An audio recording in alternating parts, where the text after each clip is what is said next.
사무엘상 4장 12절에서 22절 말씀. 우리 한 절씩 교도하도록 하겠습니다. 당일에 어떤 베냐민 사람이 진정에서 달려나와 자기의 옷을 찢고 자기의 머리에 찌끌을 덮어쓰고 실로에 이르니라. 그가 이를 때는 엘리가 길려 자기의 의자에 앉아 기다리며 그의 마음이 하나님의 괴로 말미암아 떨릴 즈음이라. 그 사람이 성읍에 들어오며 알림에 온 성읍이 부르짖느니라. 엘리가 그 부르짖는 소리를 듣고 이르되 이 떠드는 소리는 어찌 됨이냐. 그 사람이 빨리 가서 엘리에게 말하니 그때 엘리의 나이가 98세라. 그의 눈이 어두워서 보지 못하더라. 그 사람이 엘리에게 말하되 나는 진중에서 나온 자라. 내가 오늘 진중에서 도망하여 왔나이다. 엘리가 이르되 내 아들아 일이 어떻게 되었느냐. 소식을 전하는 자가 대답하여 이르되 이스라엘이 블레셋 사람들 앞에서 도망하였고 백성 중에는 큰 살육이 있었고 당신의 두 아들 홈니와 비느하스도 죽임을 당하였고 하나님의 괴는 빼앗겼나이다. 하나님의 괴를 말할 때에 엘리가 자기 의자에서 뒤로 넘어져 문 곁에서 목이 부러져 죽었으니 나이가 많고 비대한 까닭이라. 그가 이스라엘의 사사가 된 지 40년이었더라. 그의 며느리인 비느하스의 아내가 임신하여 해산 때가 가까웠더니 하나님의 괴를 빼앗긴 것과 그의 시아버지와 남편이 죽은 소식을 듣고 갑자기 아파서 몸을 부풀려 해산하고 죽어갈 때에 곁에 서 있던 여인들이 그에게 이르되 두려워하지 말라. 내가 아들을 낳았다 하되 그가 대답하지도 아니하며 간념하지도 아니하고 이르기를 영광이 이스라엘에서 떠났다 하고 아이 이름을 이가봇이라 하였으니 하나님의 괴가 빼앗겼고 그의 시아버지와 남편이 죽었기 때문이며. 함께 읽겠습니다. 또 이르기를 하나님의 괴를 빼앗겼으므로 영광이 이스라엘에서 떠났다 하였더라. 아멘. 사람들은요, 자신에게 주어진 환경과 형편 속에서 자신의 존재 가치를 판단하려 합니다. 그래서 다른 사람보다 내가 환경이나 그리고 형편이 나으면 나는 행복한 사람이다라고 인식하는 경우가 많죠. 그래서 추석 때도 여러분 가시면 좀 불편한 게 무엇입니까? 많은 친척들을 만나면 이것저것 얘기하는데 꼭 가면 자기 자랑하듯이 자기 가진 것들, 성공한 것들 얘기하는 사람들 많죠. 근데 꼭 들어보면 이제 그 사람의 얘기를 들으면 나는 꼭 실패한 사람처럼 느껴질 때가 있지 않습니까? 그래서 돈이 많은 사람은 돈이 많아서 자랑하는데 돈 없는 사람은 그만큼 자존감이 낮아지고요. 또 자녀 문제로 인하여서 힘들고 어려움을 갖고 있으면 자녀들이 또 좋은 직장과 또 좋은 환경이 있으면 또 뿌듯함을 느끼기도 하죠. 이렇듯 우리는 다른 사람이 가진 것, 다른 사람이 가지고 있는 환경이나 형편을 종합적으로 생각하기보다는 내가 가지지 못한 단편적으로 모든 것을 판단할 때가 참 많죠. 그러다 보니 사람을 만나도 기쁨이 없고 행복이 없는 인생은 어떻게 보면 모든 것에서 실패했다고 여기는 경우들이 있습니다. 그러나 여러분, 진정으로 우리의 인생이 실패한 인생, 불행한 인생은 과연 무엇일까요? 돈은 있으나 또 자녀가 잘 되나 또 여러 가지로 형편이 좋아지나 그러나 우리의 인생은요 늘 죽음을 향하여서 사망을 향해서 달려가고 있지 않습니까? 여러분, 죽음보다 더 우선되는 것은 없다라고 생각하시면 됩니다. 무슨 말이냐면 내일 내가 복권 당첨을 받으러 한 10억을 받으러 가는 거예요. 근데 오늘 내가 죽으면 무슨 소용이 있습니까, 여러분? 네. 그렇잖아요. 그 돈이 여러분 중요한 게 아닙니다. 생명이 없으면 아무 소용이 없죠. 자녀가 내일 결혼하는데 부모된 내가 오늘 죽으면 무슨 소용이 있냐고요. 그렇잖아요, 여러분. 우리는 죽음을 향해서 달려가고 있는데 우리는 그것을 애써 외면한 채, 그 불행은 외면한 채 살아가는 것이 우리 인생이죠. 그렇기 때문에 우리 인간은 이 세상 속에서 이 사망이라는 그 운명을 해결해야지만 진정한 행복이 찾아옴에도 불구하고 이것을 해결할 수 없으니까, 우리 인간의 힘으로 해결할 수 없으니까 외면한 채 살아가는 경우가 참 많죠. 육신의 사망으로 끝나는 것, 그것은 우리에게 진정한 불행을 가져다 주지만 우리 믿는 자들은 다르잖아요. 예수님으로 인하여서 영원한 생명을 가진 자로 살고 있지 않습니까? 그렇기 때문에 여러분들은 이제 추석 연휴 동안 많은 분들을 만나면서 여러분들은 자신 있게 이야기할 수 있어야 되죠. 여러분이 예수님을 만나 영원한 생명 얻었음을 자신 있게 얘기할 수 있는 모든 믿음의 종들 되시기를 간절히 축복합니다. 그래서 오늘 말씀을 통해서요, 오늘 설교의 제목이 조금 어렵지만 이제 좀 이해를 하셔야 됩니다. 이가봇에서 셰키나로 가는 그 인생. 세상은 여러 가지 물질로, 형편으로, 조건으로 모든 행복을 추구하지만 우리는 무엇을 가지고 행복을 추구하며 나아가는지를 분명히 깨달아 알아 여러분의 삶 속에서 진정한 행복을 전달할 수 있는 우리 모든 믿음의 종들 되시기를 간절히 축복합니다. 오늘 본문의 말씀은 이제 사무엘이 어렸을 때에 하나님의 계시의 말씀을 받았던 시대입니다. 사사 시대의 말기였고요. 엘리 제사장이 제사장으로 있었고 사사로 있던 시기였습니다. 오늘 이제 이스라엘은 전쟁을 하게 됩니다. 이 블레셋이 쳐들어와서 이스라엘과 전쟁을 하게 되죠. 엘리 제사장이 사사였지만 나이가 많았기 때문에 그의 아들 홈니와 비나스가 전쟁에 나가게 됩니다. 여러분, 이 사사 시대의 전쟁은 하나님께서 사사를 일으켜 도우실 때 전쟁에서 항상 승리하였죠. 그런데 엘리 제사장이 나가지 못해서 그런지 모르겠지만, 그리고 범죄하고 하나님을 떠나 있었는지 모르겠지만 그들이 전쟁에서 실패하게 됩니다.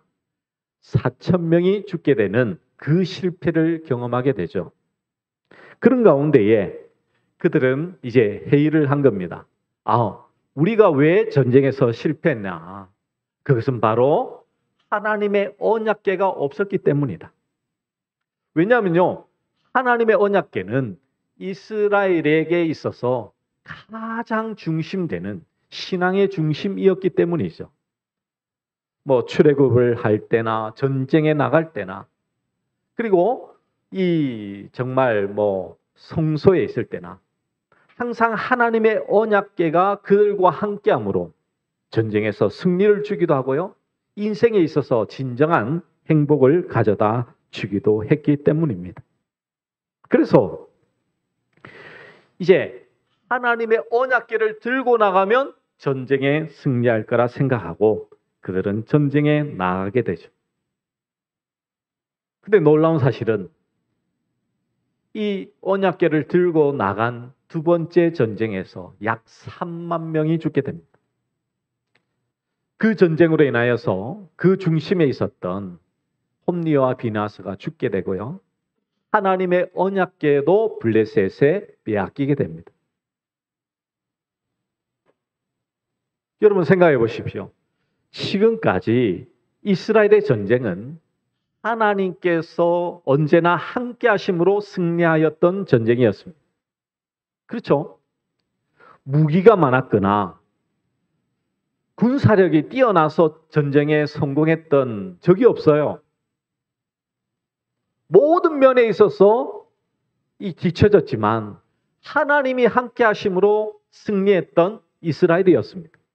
그런 이스라엘이 두 번의 전쟁을 실패를 이렇게 경험하게 된 것입니다. 얼마나 참 놀라운 일입니까? 경악스러운 일이죠. 그래서 이제 18절 말씀에 보면 이 이야기를 이제 듣게 되는 거예요. 그 현장에 있었던 한 사람이 도망 나와서 이제 엘리 제사장에게 이야기하는 것입니다. 18절에 보시면 하나님의 계를 말할 때에 엘리가 자기 의자에서 뒤로 넘어져 문 곁에서 목이 부러져 죽었으니 나이가 많고 비대한 까닭이라. 그가 이스라엘의 사사가 된 지 40년이었더라. 심지어 엘리 제사장까지 죽게 되었습니다. 물론 앞선 이 사무엘상 2장과 3장에 보시면 홈리와 비나스가 한날에 죽을 것과 그리고 엘리 제사장 가문이 멸망당할 것을 하나님은 이미 말씀하셨습니다. 그 말씀대로 분명히 이루어졌죠. 그러면 우리는 이런 불행의 말씀을 읽을 때에 과연 어떤 마음을 가지고 하나님 앞에서 이렇게 서야 될까요? 단순히 우리는 이 말씀을 읽고는 엘리 제사장 그럴 줄 알았어. 홈리와 비나스 그렇게 하나님의 재물을 멋대로 그렇게 하더만 잘 됐네. 그래도 그렇게 가문이 멸망당하는 거 참 불행하구나, 불쌍하구나. 그렇게만 여기면 결코 안 되겠죠. 여러분, 하나님의 말씀은 단순히 세상에 있는 위인전이나 역사서가 아닙니다. 위인전을 읽으면 저 사람이 무엇을 잘했고 잘못했으니까 우리는 잘한 것 보고 그렇게 살자 하는 것이 위인전이죠. 근데 성경은 그것이 아닙니다. 하나님께서는 하나님의 계시의 말씀을 통해서 그 하나님의 뜻이 무엇인지를 깨닫고 지금 나에게 주시는 말씀이 무엇인지를 진정으로 발견할 수 있어야 되는 것이죠. 그것을 바로 레마의 말씀이라고 하는 것이죠. 하나님께서 지금 살아있는 말씀으로 나에게 주시는 말씀이 무엇인가? 하나님께서 나에게 주시는 그 뜻이 무엇인지를 발견할 수 있어야 되는 것입니다. 그러면 오늘 나에게 주시는 하나님의 그 뜻은 무엇일까요? 첫 번째는 그것입니다. 무엇이냐면요. 여러분, 진정한 불행이 어디에 있는지 여러분은 오늘 말씀을 통해서 진정으로 발견하실 수 있으십니까? 우리는 단순히 엘리 제사장이 죽고 홈리와 비나스가 죽고요. 또 한 가지 또 불행한 일이 있죠. 비나스의 부인이었던 이 한 여인이 어떻게 됩니까? 아이를 낳다가 자기도 죽어가요. 왜? 지금 시아버지가 죽고 자신의 남편이 죽고 하나님의 계가 빼앗겼다는 그 소식을 듣고는요. 극심한 스트레스가 있었던 것 같습니다. 그래서 이제 해산을 하게 되는데 자신은 죽어가요. 그 옆에 있는 사람들이 아들이라고 그리고 위로의 말이라고 합니다. 근데 이 여인은 아무런 말을 안 하죠.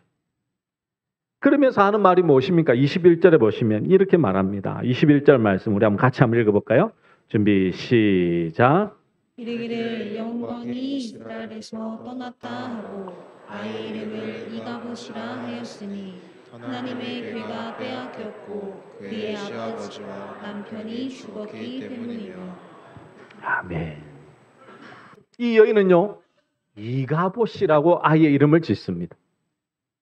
이가봇이 무엇입니까? 영광이 없다라는 의미거든요.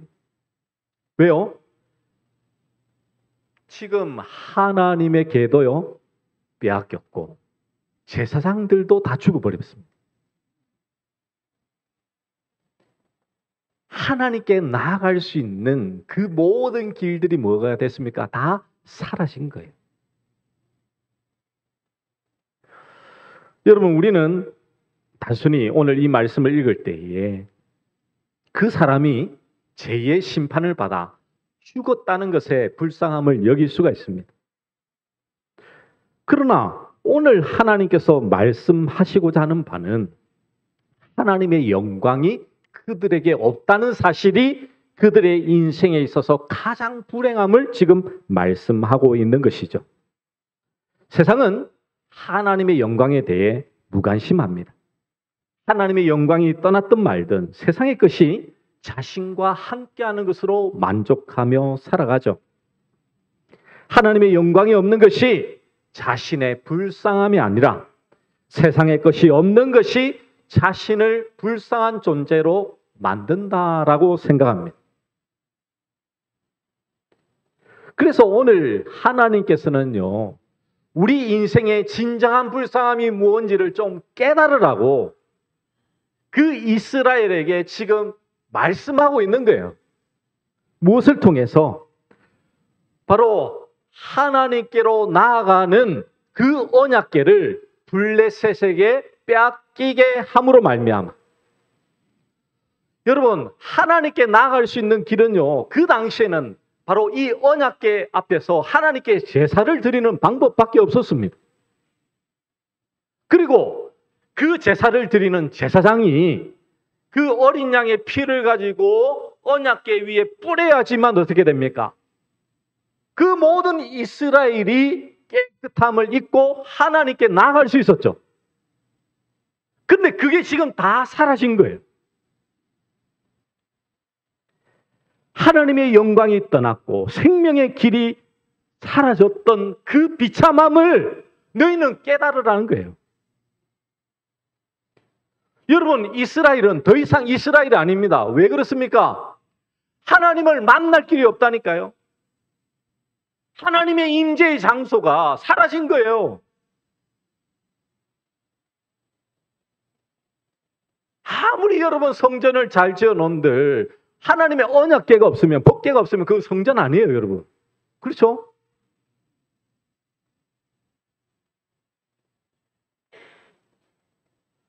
하나님에게서 완전히 끊어진 저주의 자리에 놓이게 된 게 지금 너희 이스라엘이야. 그걸 지금 하나님 말씀하고 있어요. 하나님이 없는 이방인과 다를 바 없는 존재로 전락하게 된 것이죠. 인간은 죄를 용서받음으로 하나님께 나아갈 수 있고 하나님을 예배할 수 있는 존재가 되는 것인데 죄를 용서받을 길이 전혀 없는 것입니다. 이스라엘은요, 하나님의 언약궤가 있을 때 자기들의 생명의 길을 보지 못했습니다. 다만 블레셋을 이기고 승리하는 힘만을 보고 있었죠. 그래서 이 블레셋의 전쟁에 실패하니까 언약궤만 있으면 승리한다고 생각했잖아요. 이게 뭡니까? 부정이죠, 부정.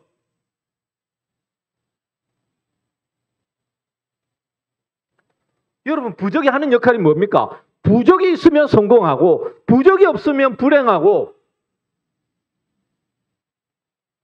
그래서 사람들은 돈을 주고라도 그걸 사서 내 인생이 잘 되기만을 바라는 게 우리 그 제약된 사람의 모습이잖아요.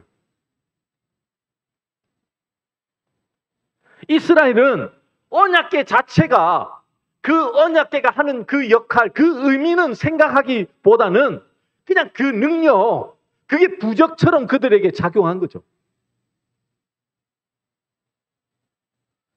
이런 이스라엘의 죄를 깨닫게 하기 위하여 하나님은요, 언약궤를 빼앗기게 하시고 제사장을 죽게 하신 겁니다. 구원의 길이 사라질 때에 너희가 어떤 처지에 놓여 있는지를 분명히 알아라 라고 말씀하고 있는 것이죠. 오늘날 우리도 마찬가지지 않습니까? 하나님의 그 생명, 그 영광과는 전혀 상관없이 살아가는 것이 이 시대의 사람들의 모습이죠. 돈이 없으면 불행하다고 여기지만 하나님의 영광이 없는 그 인생은 불행하지 않다라고 여긴다니까요. 생각한다니까요. 아니, 여러분 신앙생활 오래 하셔도 여러분 마음속에 그 마음이 있잖아요. 돈이면 되지.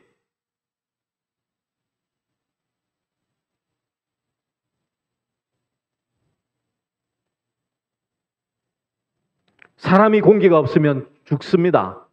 그러나 여러분이 공기가 부족하다라고 생각하면서 살아본 적 있으신가요? 아, 여기에 가면 공기가 맞네. 저기 가면 공기가 적네. 내가 숨을 몇 번 쉬어야지 살 수 있고 몇 번 모시면 죽겠네 라고 생각해 보신 적이 한 번도 있으신가요? 아니죠. 늘 존재하기 때문에 이걸 인식하지 않고 우리는 살아가요. 하나님의 영광도 마찬가지지 않습니까? 하나님의 영광이 떠나면 불행한 인생이라는 것을 우리가 하나님의 말씀으로는 알고 있는데도 불구하고 이것이 늘 함께 있으니 그것을 인식하지 못한 채 그것이 얼마나 소중한지 모른 채 우리는 살아가고 있지 않느냐는 것이죠. 구원의 길 되시는 예수 그리스도가 아니면 우리는 저주에 처할 수밖에 없는 인생이지만 예수님이 안 계시다면 우리의 처지가 어찌할지 그 심각함과 우리의 불쌍함을 보지 못하고 있는 것이죠. 하나님은 언약궤를 빼앗기게 하시고 제사장인 엘리 가문도 다 죽게 함으로 말미암아 구원의 길이 사라진 이스라엘이 어떤 모습인지를 보여주고 있는 것입니다. 하나님의 영광이 떠나고 없는 이스라엘이라면 그들이 아무리 풍요롭게 살고 배부른 자로 산다 할지라도 그들은 불쌍함을 얻을 수밖에 없는 존재인 것이죠. 여러분 눈에는 과연 누가 불쌍한 자로 보여지십니까?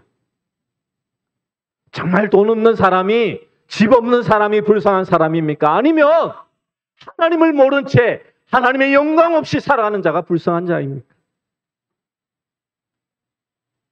인간의 불쌍함은 소유에 적은 것에 있는 것이 결코 아니라는 사실을 오늘 주의 말씀을 통하여 진정으로 바라보실 수 있는 모든 믿음의 종들 되시기를 간절히 축복합니다. 구원의 길이 없다는 것, 하나님께 나아갈 수 있는 길이 없다는 것, 하나님의 영광이 없다는 그것이 우리의 인생의 불쌍함임을 하나님은 말씀하고 있는 것이죠. 둘째는요, 앞서 말씀드린 대로 이 이스라엘은 이 언약궤를 우상화하여 사용한 것을 하나님은 지금 뭐 하십니까? 경고의 메시지를 주고 계시는 것이죠. 하나님의 영광이 이스라엘과 함께 한다라는 것을 언약궤를 통해서 분명히 보여주셨습니다. 그렇죠? 전쟁에서 승리할 때나 항상 예배할 때나 모든 중심이 바로 언약궤였습니다. 그래서 하나님의 영광이란 하나님의 본 모습을 바로 이 하나님답게 드러내는 것이 바로 언약궤였어요. 언약궤가 중요한 게 아니고요. 그 언약궤를 통해서 누구를 봐야 된다고요? 하나님을 봐야 된다고요. 하나님을. 네. 근데 그걸 하나님으로 보지 않고 하나님의 능력으로 생각하고 부적으로 생각하면 그게 우상이라고요. 우상. 이스라엘은 하나님의 영광에는 전혀 관심이 없었죠. 언약궤에 피를 뿌림으로 하나님께 나아가 하나님을 만나는 것이 중요하다는 것을 그들은 전혀 깨닫지 못한 거예요. 전쟁에 실패했다면 어떻게 해야 됩니까? 제사를 드리고 하나님을 만나서 왜 전쟁에 실패했는지를 묻고 회개함으로 하나님 앞에 돌이키며 나아가야 되는 거죠. 그러나 그들은 그렇게 하지 않았습니다.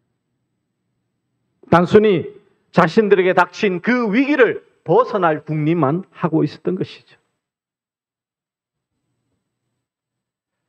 사사시대와 마찬가지로 이 세상은요, 하나님의 영광에는 전혀 관심이 없습니다.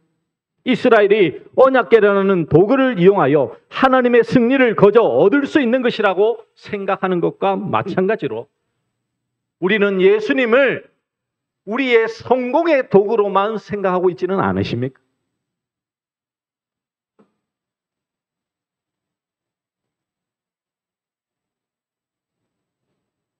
적당히 다른 종교처럼 예배만 드리면 여러분은 그냥 자동적으로 나쁜 기운을 막고 행복과 즐거움을 얻는 것으로만 여러분 생각하고 있지는 않으신가요?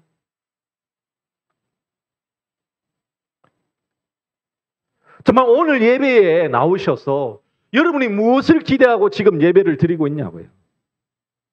여러분의 심령 안에 예수 그리스도 그 보혈, 그 어린 양의 피가 여러분과 지금 상관이 있냐고요. 상관이 있냐고.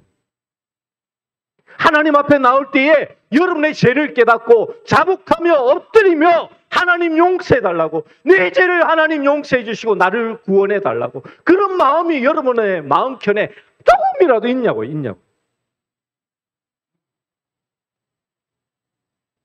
그것이 없다면 하나님의 언약궤를 단순히 승리의 부적으로 사용했던 이스라엘과 별반 다를 바 없는 모습이라는 것입니다.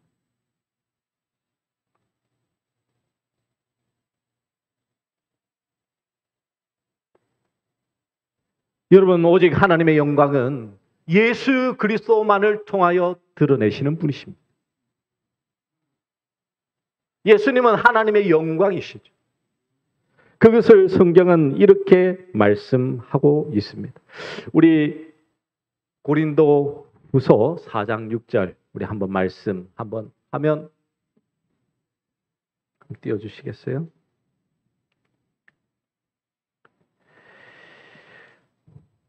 네, 지금 말씀을 드렸는데 제가 잘못했나요?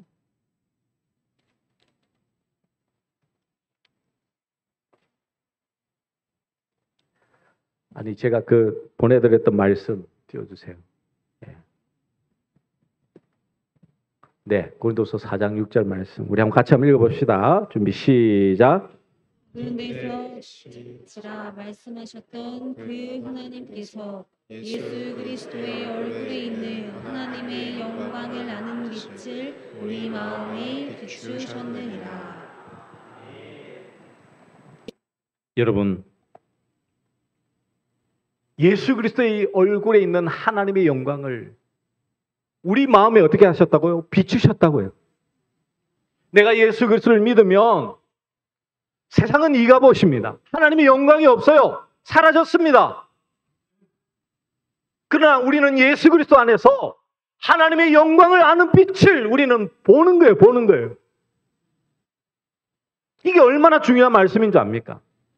이 세상 사람들은 세상의 경제가, 정치가, 종교가 멸망당했다고, 이 세상에는 희망이 없다고, 하나님의 영광이 없다고, 망했다라고 말합니다.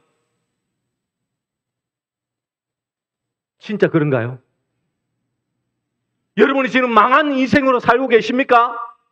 아니요. 아무리 이 세상이 멸망당한다 하더라도 여러분의 마음속에 하나님의 영광의 얼굴인 예수 그리스도가 있다면 여러분은 쉐키나 하나님의 임재의 영광 속에서 사는 자임을 여러분 꼭 기억하시기를 간절히 축복합니다. 그게 우리 인생이잖아요, 여러분.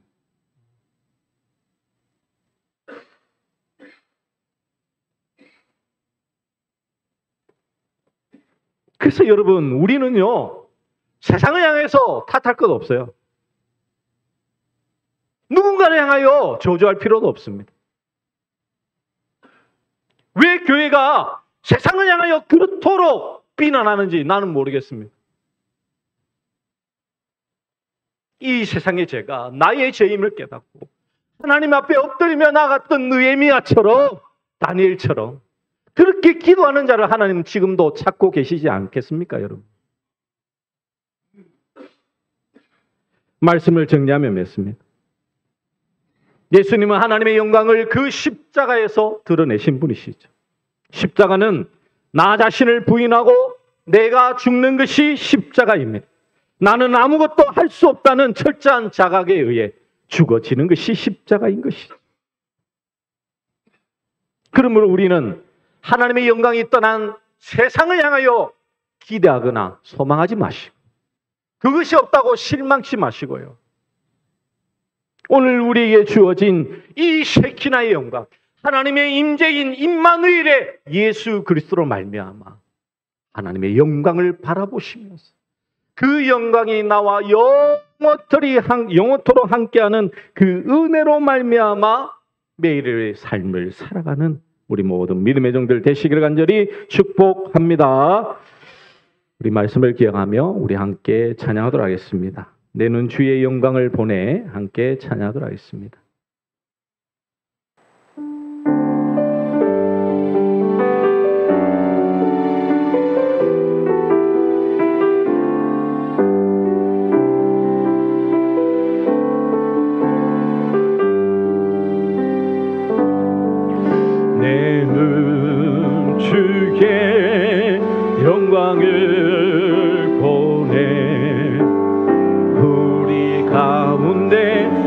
되신 주님, 그 빛난 영광 온 하늘 덮고 그 찬송 온 땅 가득해 내 눈 주의 영광을 보네 찬송 가운데 서신 주님의 얼굴을 온 세상 향하네 권능의 팔을 드셨네 주의 영광 이곳에 가득해 우린 손에 주님과 함께 찬양하며 우리는 전진하니 모든 열방 즐거울 때까지 하늘 아버지 그리 새롭게 하사 열방 중에서 주를 섬기게 하소서 모든 나라 일어나 찬송 부르며 영광의 주님을 보게 하소서 주의 영광 이곳에